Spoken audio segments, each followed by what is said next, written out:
The dawn on New Carthage should have been serene. It was a garden world, one of humanity's proudest colonies, wrapped in soft oceans and emerald continents. Families were waking to another quiet day, until the sky tore open.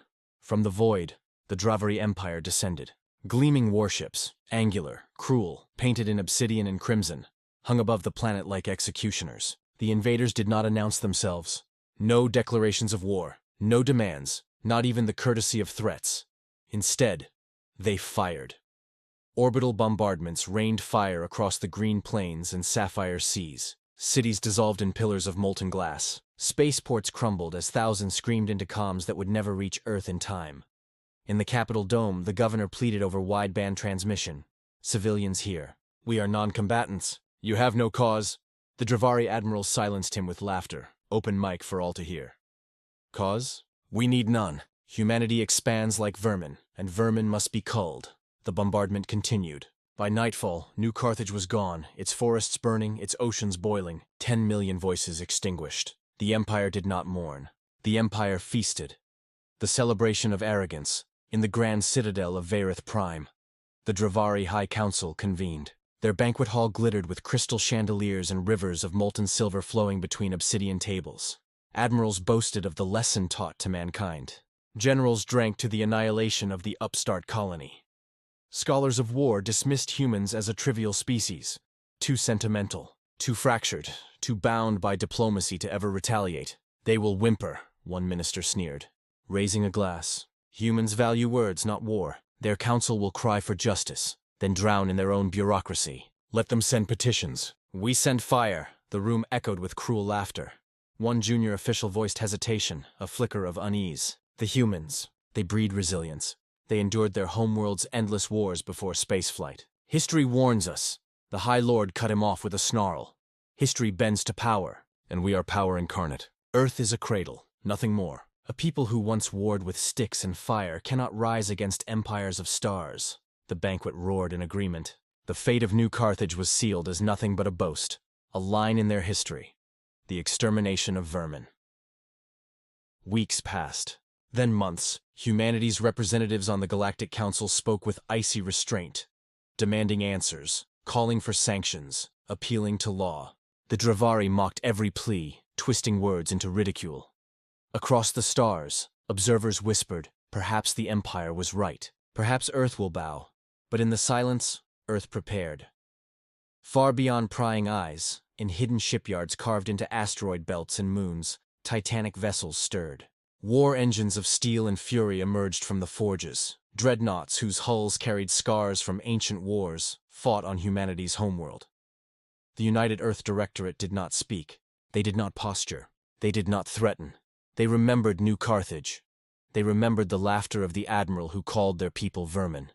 They remembered every ember, every child's scream broadcast before the signal was cut, and they waited until the skies themselves would break. It began without ceremony. A Dravari fleet, patrolling the border, detected anomalies in subspace. Ripples, folds. Then the void ruptured.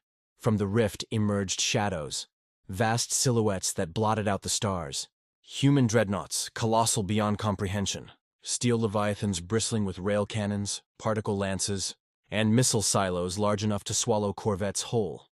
At their center, the Sol Invictus, flagship of Earth's retribution fleet, her prow carved with the old words, "Si vis pacem, parabellum." The Dravari captain panicked, issuing frantic orders. But before his fleet could turn, Earth's voice thundered across every frequency. "Dravari Empire, you spilled innocent blood. You called us vermin. You mistook silence for fear. This transmission is not a warning. It is a sentence." The stars burned white as Earth's retaliation began. The first engagement was not a battle. It was an execution. The Dravari patrol fleet, 36 warships strong, disintegrated in less than 4 minutes. Human railguns tore through shields like parchment. Missile swarms bloomed like artificial suns, detonating with the fury of a planet's core. Particle lances scythed ships into molten fragments that scattered across the void. Survivors screamed for reinforcements. None came, because everywhere at once, Earth's fleets emerged. From wormholes, from hidden slipstream corridors, from the blind spots of empires, human warships poured into Dravari space in numbers the galaxy had never conceived. Hundreds, then thousands, until the void itself seemed filled with steel. Worlds that had mocked humanity now fell silent, watching the impossible unfold. The civilized species who believed Earth weak now trembled as they realized patience was never weakness. It was the mask of vengeance waiting to be unchained. On a dozen Dravari worlds, orbital strikes began. Towers crumbled, shipyards burned. Civilian transports were spared, given one chilling order over wideband comms. Run. Tell them Earth is coming. When the Retribution fleet reached the Empire's heartworld, the Dravari still believed in their supremacy. Planetary defense grids rose, moon-sized cannons powered, and legions of warships encircled the capital like armored guardians. But against Earth's fury, defense was an illusion. The sky filled with human dreadnoughts until day turned to night. They came in formations precise as blades, their hulls reflecting the fires of 1,000 burning worlds. Every Dravari soldier looked upward and felt their throat close with terror. The High Lord, once drunk with arrogance, now whispered disbelief. This cannot be. Their industry is too small, their fleets too few. How? His words drowned beneath the bombardment. Orbital cannons fell silent as human firepower reduced them to slag. Entire carrier groups vanished in storms of railgun slugs. The void shuddered with detonations as Earth's war machine ground forward, unyielding, unstoppable. Finally, the Sol Invictus descended into low orbit. Its voice broadcast across the planet. Here ends the Dravari Empire. And with a single command, fire rained from the heavens. For 3 days and nights, Earth's fleets scoured the Empire. Not indiscriminately, human vengeance was deliberate, precise, merciless.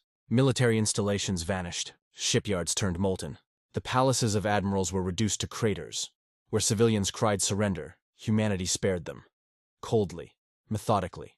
Not from mercy, but to ensure the story spread. The galaxy would know that Earth did not slaughter blindly. They answered violence with judgment. They answered cruelty with annihilation. By the end of the campaign, the Dravari Empire no longer existed. Its banners were ash. Its fleets wreckage adrift in silence. Its rulers dust scattered on the wind. All that remained were whispers. In the weeks that followed, the galaxy trembled. Entire governments held emergency councils, not to debate, but to fear. The lesson was etched into every mind. Humanity is slow to wrath, but when wrath comes, it is absolute. On frontier worlds, Dravari survivors murmured the same words in every tongue, in every shadowed corner: never provoke Earth again.